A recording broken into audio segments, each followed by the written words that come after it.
Well, good evening, everyone.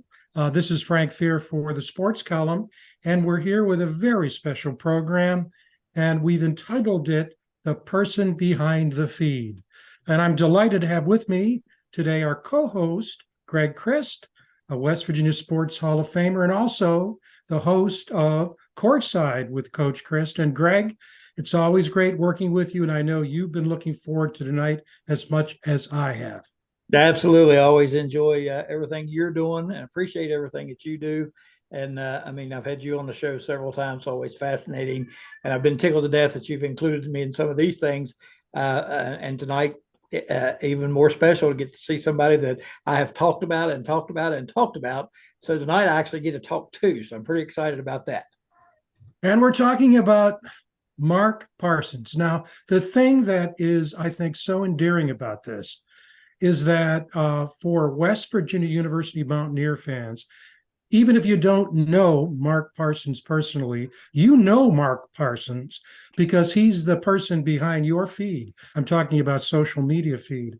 I probably get, and the fans do too, probably 50, it could be almost 100 items a day on various platforms from Mark Parsons, who essentially is keeping us informed and educated about all matters associated with West Virginia University sports and beyond in the state of West Virginia. And the great thing about it is, there'd be some people who would take advantage of that and say, well, okay, it's a quid pro quo. If I'm going to do this, I'll offer my opinions, I'll provide my slants.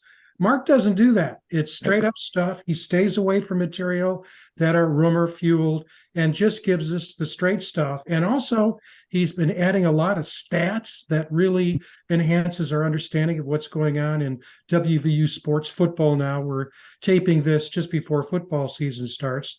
And so, even though many people know the name Mark Parsons, not as many people know Mark Parsons, and that's the reason for tonight's program, The Person Behind the Feed. So, Mark, without further ado, thank you so much for taking the time to join us tonight, because what many people don't know is that he does all this work for WVU as a volunteer. He has a full-time job. Welcome, Mark, and thank you for being here, and thank you for all the work you do.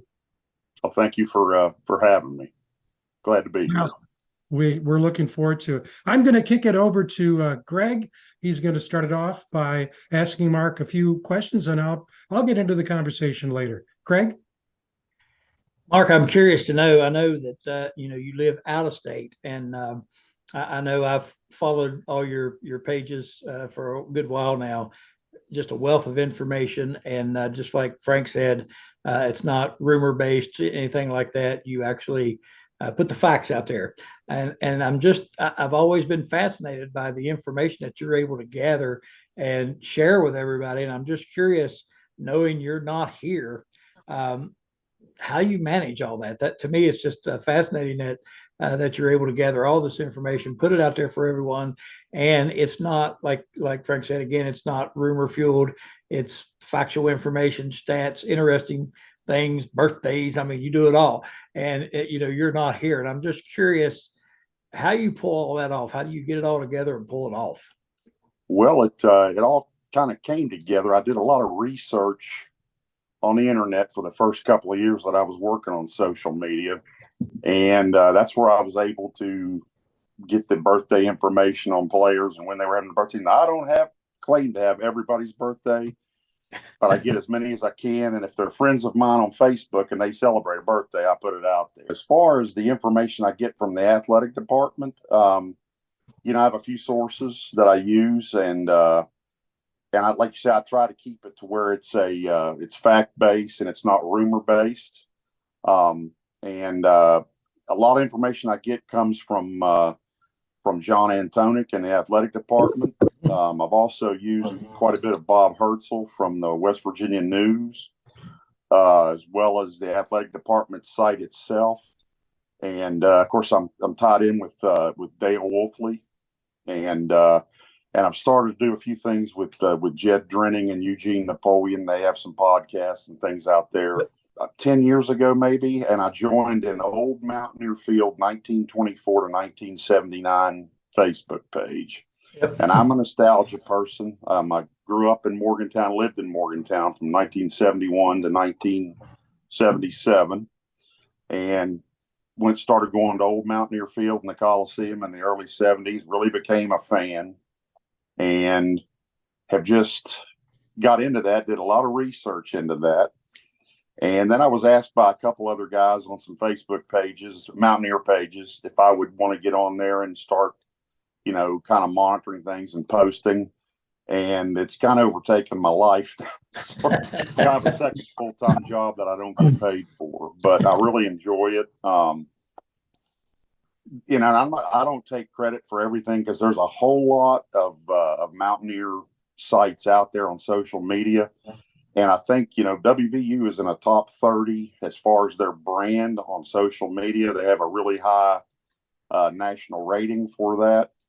And everybody that's on social media that follows the Mountaineers, you can be proud of that, because they're all involved in it. Mm-hmm. And it takes everybody. And, you might say, well, my site has this many members, or my site has that many members. I don't really get into that. Because everybody's really fighting for the same thing, the brand of the Mountaineers, and how to get it out there. And that's kind of how things came about. Right. Well, I tell you, it's again, fascinating to me. And I know, like you said, there's numerous sites. And if you do it as much as I do, and you look at it as much as I do, you start figuring out which ones are I hate to use the word legitimate, but there's certain ones that kind of like to stir the pot and get things going with, different rumors and things. You figure that out. And I notice on a lot of them that I get on and read, they reference you all the time, even, not on your particular sites, but on other sites. And they reference you because everybody knows that you're the man. They know you're going to come out with information. I'm not going to put it out there if it's not true. Right. And I'm not going to reveal who my sources are within the university, but right. I've had some controversial things that have happened over the last 4 or 5 years that I put out there. People said, "You're an idiot. Right. This is fake news and all this." Next morning, it was on the paper. Yeah. So, like I said, I won't put it out there unless it's valid. Yeah. And I think one of the great things too about what you do, it's not just one way. In other words, in so many cases, in fact, literally all cases, you stimulate conversation among WVU fans. Yeah. And so they get to weigh in on various issues. And, it's easy to get into the middle of that yourself. And you really refrain from the most part. Let it go. Let these folks go back and forth. And I'm sure some of the comments you go, oh, but you just let it go. And so I think that's one of the things that contributes to the popularity of you and what you do, and the impact it has, because you've got the sourcing, you're staying away from rumor stuff for the most part, and you're enabling people to engage each other, and you're enabling that engagement, which really is what social media is all about. Yeah. Well, one thing about the WVU Mountaineer fan page site on Facebook, I'm, along with some other administrators on there, within reason, we'll let you get on there and argue, and everybody's got an opinion. It may not be popular with everybody, but it's good to get on there and have some dialogue. And a lot of pages won't allow it. If you say one negative thing, they just boot you off. I'm not going to do that. Unless you attack somebody personally, we're going to let you go on there and state your case. And I think it's good for everybody to be able to vent. And, everybody has a different opinion about how this upcoming season is going to go, the coaching situations with basketball and football, and just a lot of things to talk about on there now. I'm guessing there's probably 50 or so that I post on every day. And, I post on those, plus I post on several of the fan pages. And the two that are my primary ones that I'm hooked to are the WVU Mountaineer fan page and the Old Mountaineer Field 1924 to 1979. But I'm on a lot of other pages and post various things on there. I even help Coach Crist here on a West Virginia high school sports talk page, help him out some. I'm not as heavy into that because I am in Nashville, Tennessee, but I do follow some of that as well. And I'm a fellow Southern West Virginian like he is, so we kind of have the same interests here. Yep. Glad to help. And another thing I would say, and Greg and myself are good examples of this, you're also a tremendous networker and you connect people to each other.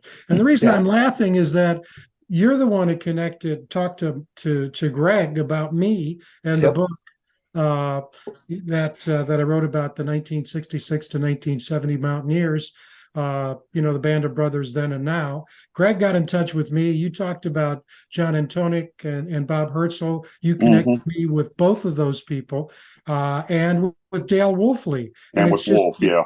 And with Wolf. And so you get this incredible connection and networking that's not just posting, but you're part of this social network, so to speak, that has a social media. I've always been a networker, in my career and so forth. And I mean, that's what makes the world go around, basically. That's, in the business world.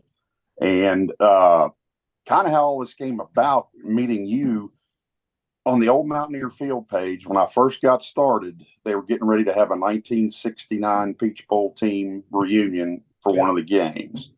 And there wasn't a lot of hoopla about it other than the Dale Wolfley had put out things as far as for the alumni, the football alumni. And they made some announcements on the old Mountaineer Field page. And I thought, hey, this is a good opportunity here to research this. So I went out and I found all these articles and photos and things. And Randy Jones, that started that site, had some things on there and started posting them. Well, pretty soon I had Charlie Fisher on there, Mickey Plumley. And then Mickey calls me one day and said, or emailed me, and he said, we're having this reunion. Can you find headshots that were in the programs from 1969 for our name tags for the reunion? And I thought, I don't know. I don't know. I'll ask around. So I went to John Antoniuk. He got in touch with the person that handles all that, and that was done. Then pretty soon, Mickey tied me into you and did with the book and all that kind of stuff as far as promotion of that network, which led to Coach Crist, who I'd already kind of been watching because he'd had a lot of former Mountaineers on there. And pretty soon we had Wolf, and it was involved, and Bob Herzl and John Antoniuk were all involved in this. So it's kind of just spread.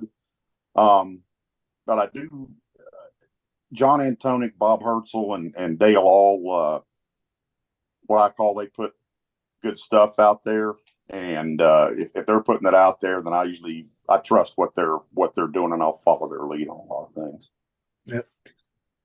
Yeah, and I appreciate, again, I think I've thanked you a few times, but I don't know if you know this, not only did he hook me up with you, he's hooked me up with a ton of people, guest wise, as always, and always advertises the show for me, and it's been a huge help. So he's really helped me. In all honesty, it's created this network where, he may give me a name and I contact this person. Well, they'll mention this person and that person. Before you know it, there's 15 people that's been mentioned. So not only does he get me this one guest, it evolves into being several guests after that. So he's been a big help to me. And I enjoy your show. I'll tell you something I like on there too is your food segments you have with the with your guys from your various venues and everything. It's pretty good.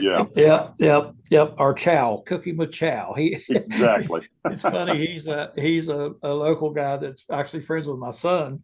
And I was telling Darren, the owner, I said, I'd like to, add a little different stuff in there every now and then, and my son said, Dad, you need to get chow, because he stutters a little bit and he's very funny. I mean, he's got a great sense of humor, and when he gets going and starts chattering, it's hilarious. So we thought, okay, we're going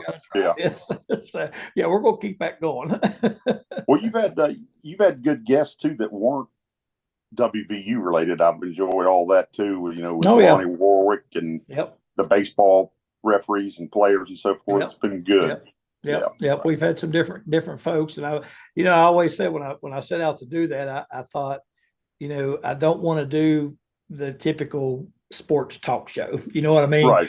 I like having those guys in there because most of them I idolized growing up, but I didn't want to do that typical sports talk show. And I thought, we need to, throw the variety in there a little bit. Put some fun into it, sure. Oh yeah, we've tried to get different folks from different areas and different walks, and it's been a ton of fun. Charlie Fisher wig was a big hit. That's classic. Yeah, that was classic.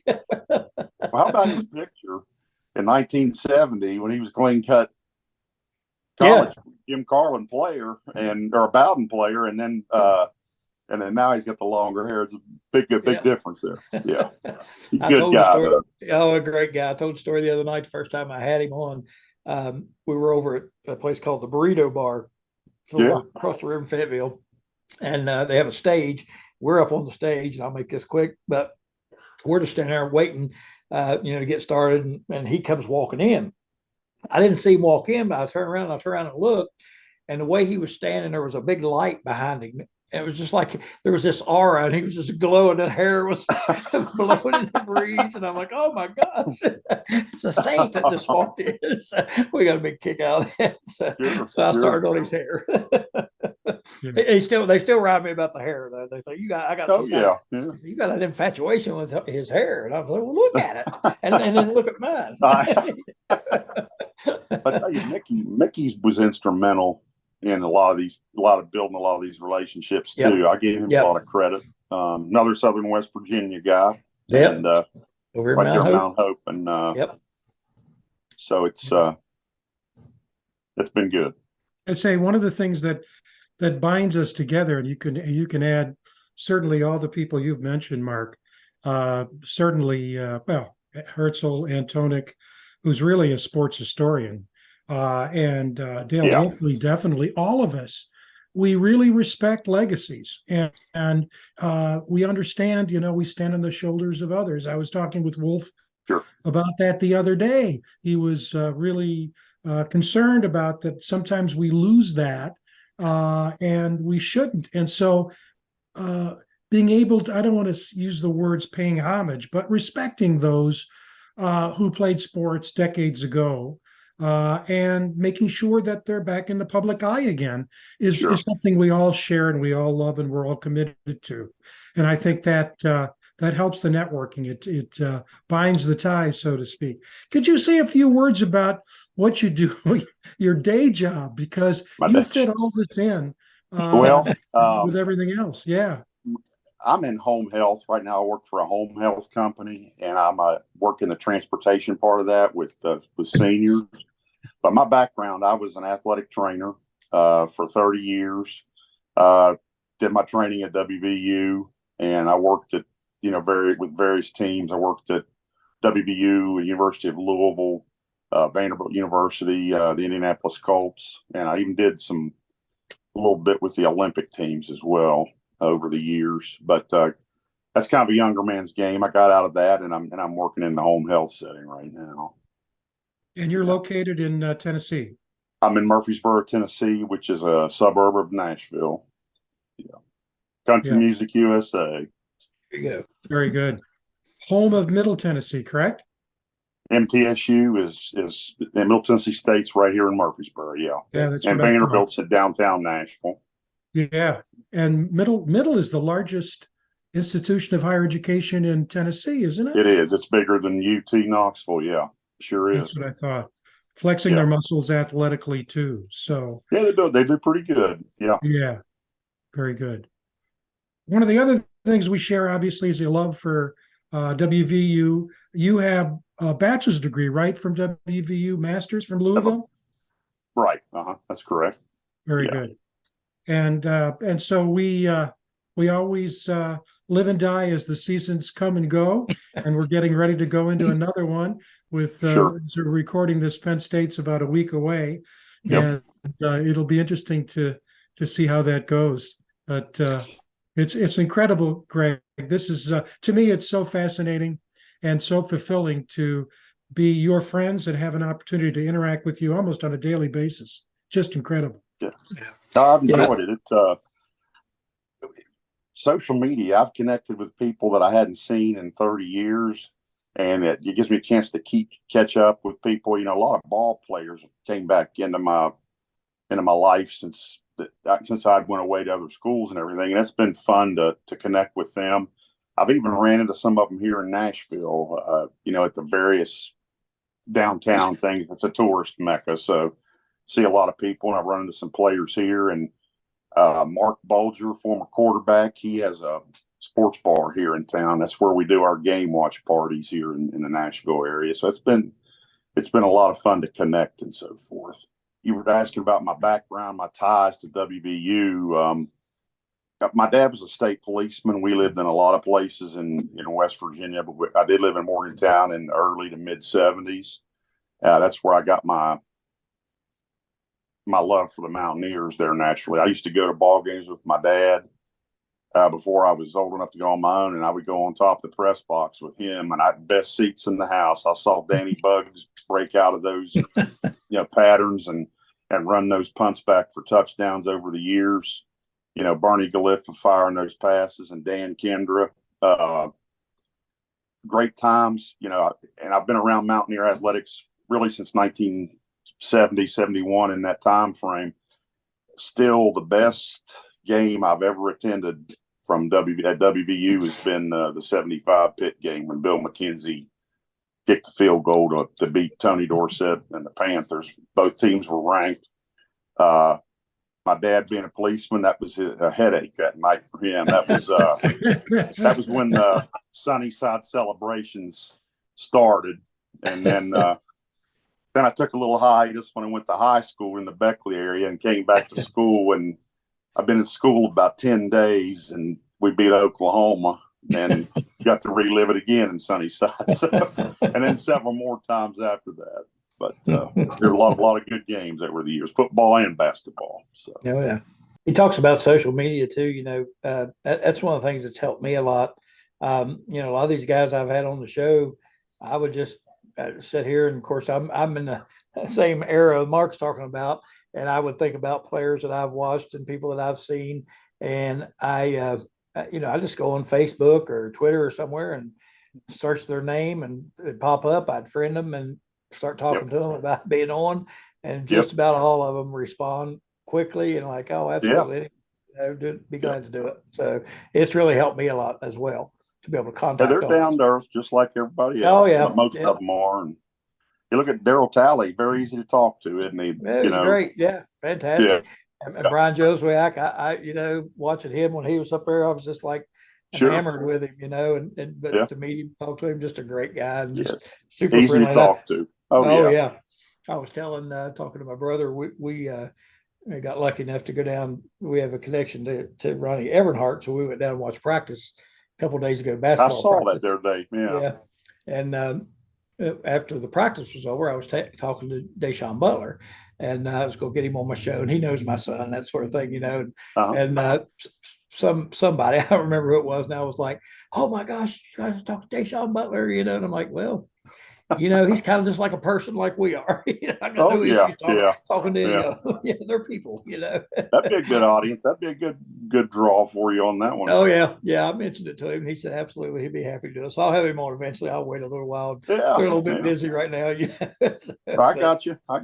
Both of you remind me of is that I think, in social media, that era that we're in first started, I think I certainly interpreted it as having an opportunity to connect with people that you'll probably never meet, who are at a distance in terms of location.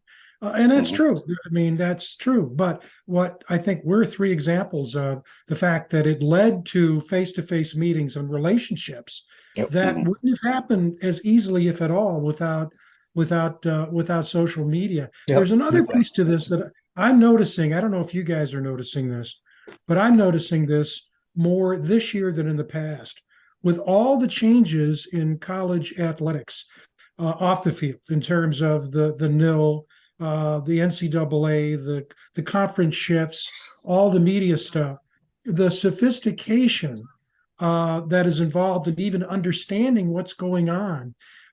It's understandably, it's easy to get away from the average fan. I'll give you an example.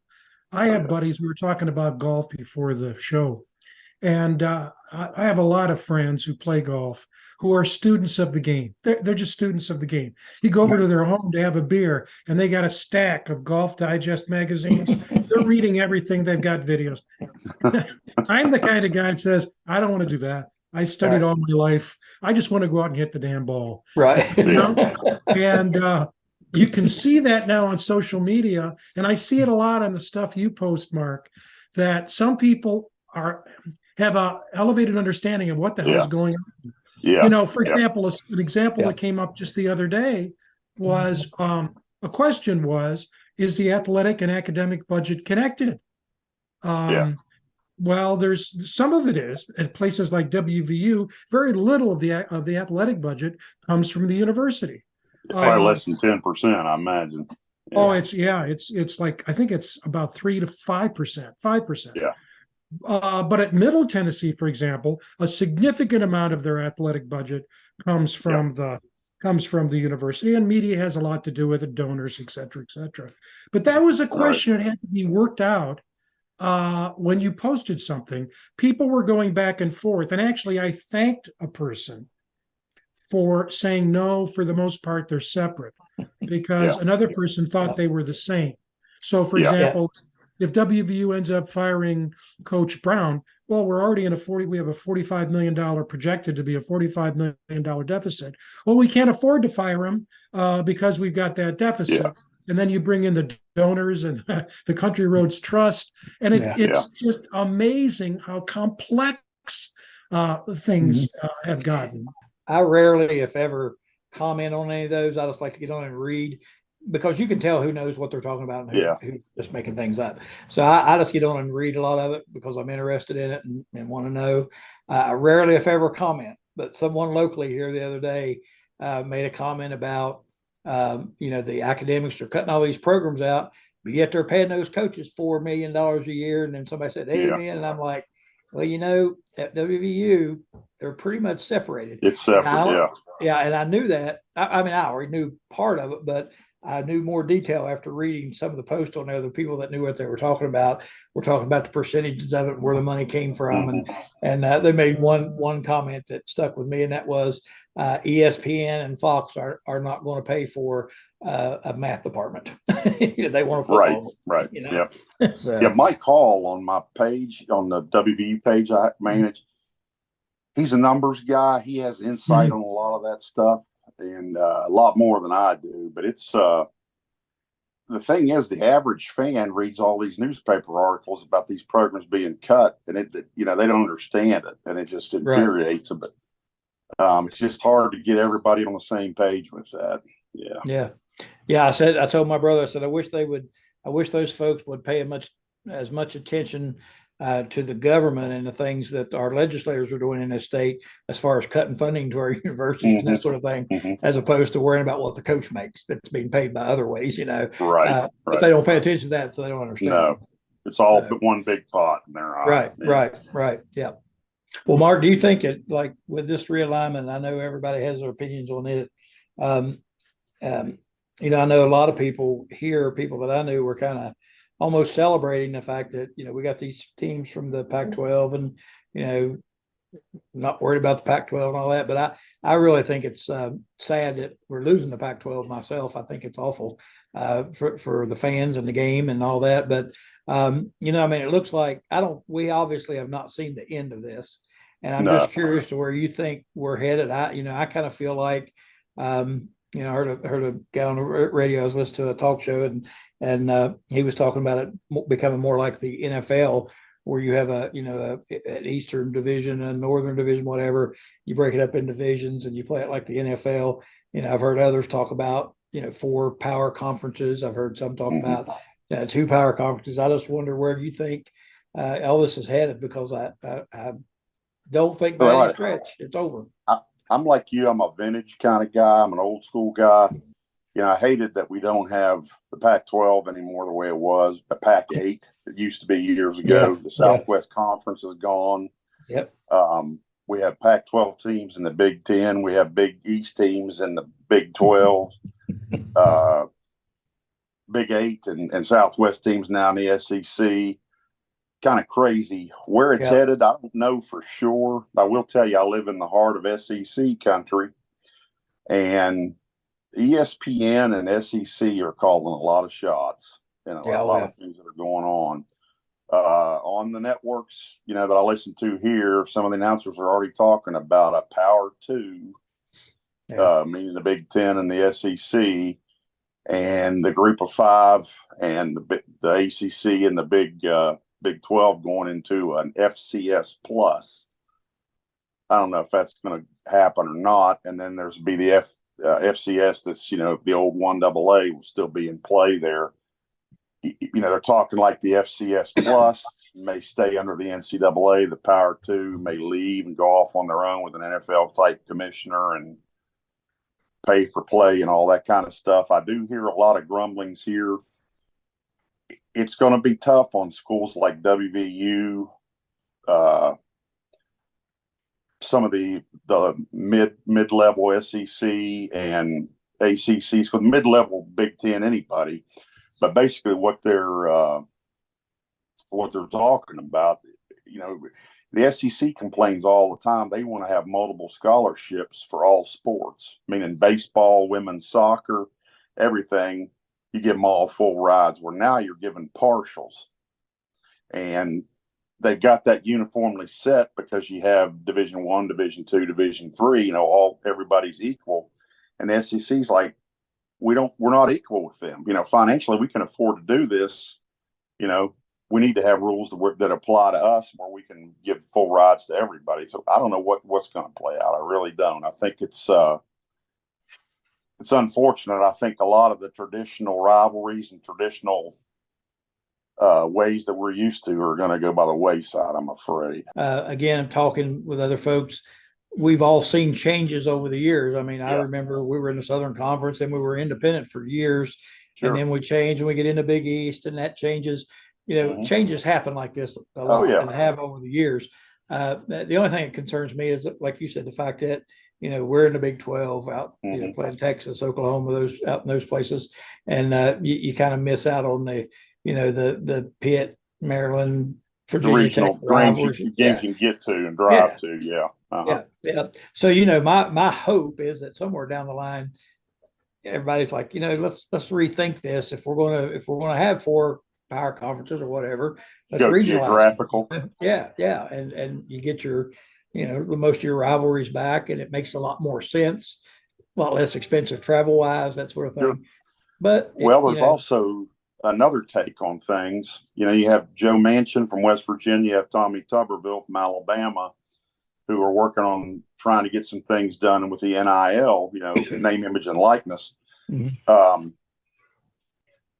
There's talk that, the politicians may get involved as well with conference realignment. If that happens, I think there's going to be a lot of lawsuits at first come out of the woodwork, but I think if they can smooth all that out, that could be a possibility. It'd be in the best interest for everybody. I mean, I hate to see, teams like, because they were talking here about when the ACC was going to implode there a couple of weeks ago. They're like, well, Syracuse, Boston College, Georgia Tech, Wake are just going to probably go in the American. And I'm like, how does Syracuse and Georgia Tech go into the American, when they had national titles? And I don't see it, but I've learned to say never.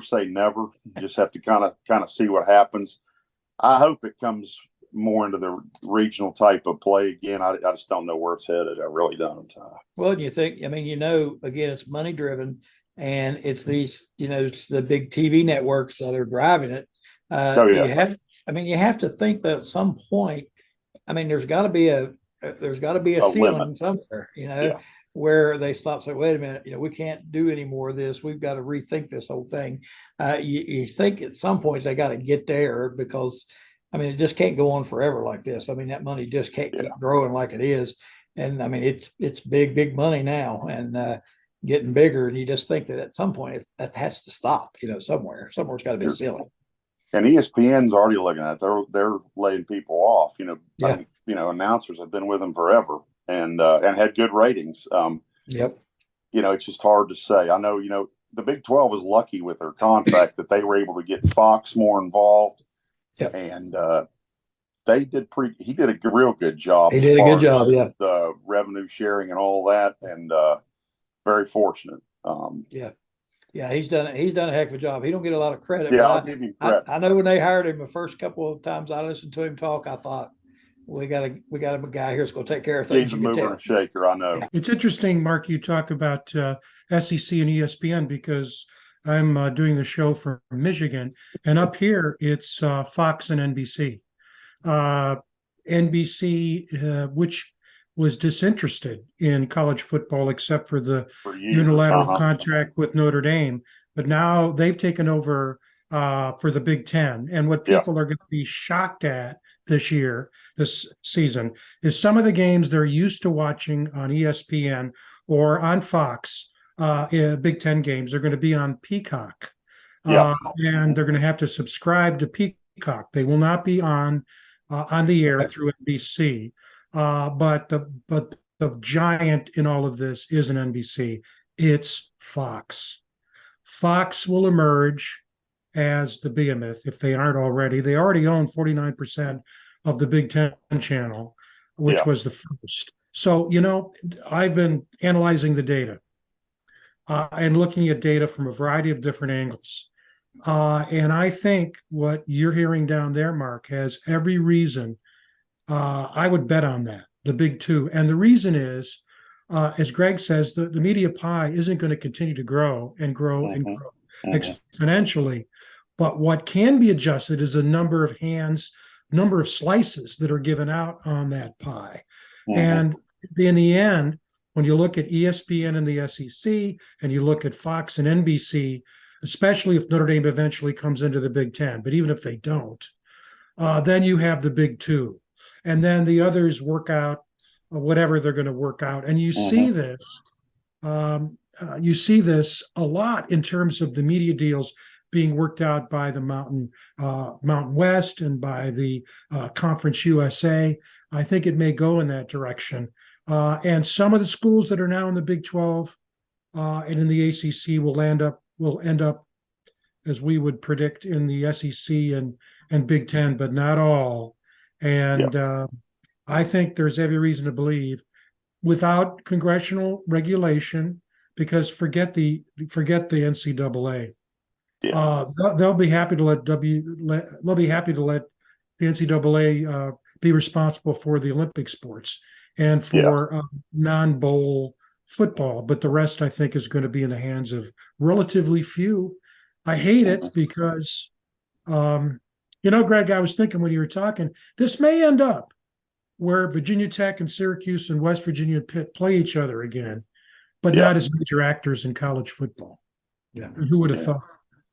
Yep, and like I said, WVU has to be, we're kind of like right on that line. You know what I mean, of being one of the elites that fit in with the elites, or we could drop the other way and be in the American. You know what I mean? And that's really tough for us. We're right there on that line, and so you worry about what's going to happen for us. And I don't know. It's scary for a fan. I know that. Well, I kind of make an analogy that WVU is on par with South Carolina in the SEC and probably in the Big Ten, very comparable to Indiana, Illinois, teams on that level. And I think it's big. There's a big difference between the top of those conferences and the middle to the lower levels in those conferences. And we'll see. I think West Virginia's done a great job as far as their Country Roads Trust. I think they've done a lot of good things, but it's a small state, and there's only so much money to go around. It's tough. It's tough to compete. We'll just have to see. And we know that money, as we said earlier, is the attractor in all of this. And I just was looking at data the other day. In fact, it was reported in USA Today is that one of the reporters there tracked all the teams that have left one conference, Power 5 conference, to move into another one since 2004. And I think there are like 14 of them. And he looked at the one loss record in conference, and it was under 50%. And only two of those teams have won a conference championship since switching, and that's Utah and Virginia Tech. Tech's Okay. won the ACC, and Utah is a two-time defending champion of the Pac-12. Yeah. And so this is important, I think, I'm a sociologist, from a sociological point of view. In other words, these shifts that are occurring are not occurring because of competence. They're happening because of the money. Colorado Yeah. has not been a major player in college football for 20 years. Yeah. Arizona basketball, yes, but football, Yeah. come on. Arizona State, Yeah. not really. Up and down, I can go to the Cush years, but that's the beginning of the modern era. And it's basically for the money. And so these conferences are not building sort of their football capital. I mean, for Pete's sake, Rutgers has offered very little to the Big Ten in terms of athletic capital. Nebraska has offered almost nothing. It's shocking how and I'm going to use the word pitiful. One of the biggest brand names in college football has been since the shift out of the Big 12 to the Big 10. And you look at the new ads of the Big 12, and that's the thing I'm really worried about. And I've been accused of being, well, you're anti-Big 12. No, I'm just looking at the data and telling you. Sure. Here's the Big 10 adding USC, big drum roll, UCLA, Oregon, and Washington, all big names, major schools, great academic schools with big donors, and we're adding Cincinnati and Houston. And so that sounds like I'm anti those schools. I'm just saying, look, there's a difference. It's if you look at what's going on and what has gone on, and you project it toward the future. And I think what this means, going back to the theme of tonight, is the work that you're doing is even more important because people need to get as much real-time information and analysis and angles as they possibly can, because no one's smart enough to know where this is going to go. And so you got to stick with it. The problems with WVU on the academic side financially, people need to take, I posted several articles about that. You have as well. People need to take note of that in regard to athletics, because if we drop off academically and where our stature is, it's going to hurt us academically. Yep, absolutely. People won't want us. Yeah. Heard that for years about us going to the ACC. They always said the ACC. Yeah. Right. And I don't know if that's true or not, but that's what we always heard. Yeah. Well, Greg, let me turn to you. Any final comments at your end, questions for Mark? Anything that you'd like to say, and then we'll turn to Mark for closing comments, and we'll call it a day. Okay. Well, I just want to say to Mark, again, thank you for your help with my show and the stuff that I'm doing. I don't think it's anywhere in comparison to what you do. We appreciate all the effort and the work that you put into all those pages and all the information you put out. It's fascinating. It's a lot of help to me, and I know tons of folks that enjoy what you put out there. So just keep up the good work, man. I know you stay busy, and we appreciate it. We want you to know we appreciate it. Final comments from you. Anything you want to say? I just thank you for having me on the show. And let's go Mountaineers. There you go. There you go. Well, I just want to echo what Greg said.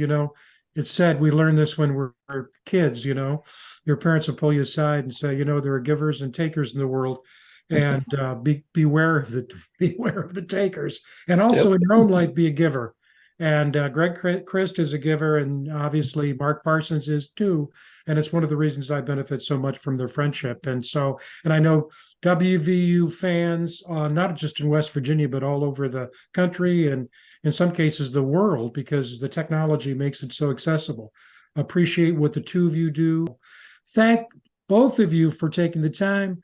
This is Frank Fear for Greg Crist and Mark Parsons, the man behind the feed, the person behind the feed.